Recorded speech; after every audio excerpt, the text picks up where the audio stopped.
देव आपल्याशी बोलण्याचा मुख्य मार्ग म्हणजे पवित्र आत्मा.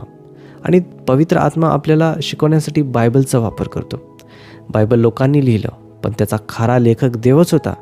जसा लेखक पेन वापरतो, तसे देवाने लोकांचा वापर करून आपलं हृदय आणि विचार लिहून घेतले. त्यामुळे बायबल हे देव भूतकाळात लोकांशी कसे वागला याचा लिखित पुरावा आहे. आणि पवित्र आत्मा आपल्याला देवाबद्दल शिकवण्यासाठी त्याचा वापर करतो. पण हे समजून घ्या, बायबल ज्ञानासाठी वाचणं आणि बायबल प्रकटीकरणासाठी वाचणं यामध्ये खूप फरक आहे. उदाहरणार्थ योहान 3:16, देवाने जगावर एवढी प्रीती केली की त्याने आपला एकुलता एक पुत्र दिला. हे वचन फक्त माहिती म्हणून वाचणं एक गोष्ट आहे, पण देवाने माझ्यावर इतकं प्रेम केलं की माझ्यासाठी येशूला दिलं, हे मनापासून मानणं वेगळीच गोष्ट आहे. बरेच लोक बायबल फक्त ज्ञानासाठी वाचतात, पण खरा बदल तेव्हाच होतो जेव्हा पवित्र आत्मा शिकवतो. म्हणून बायबल वाचताना फक्त अध्याय संपू नका. पवित्र आत्म्याला बोला, पवित्र आत्मा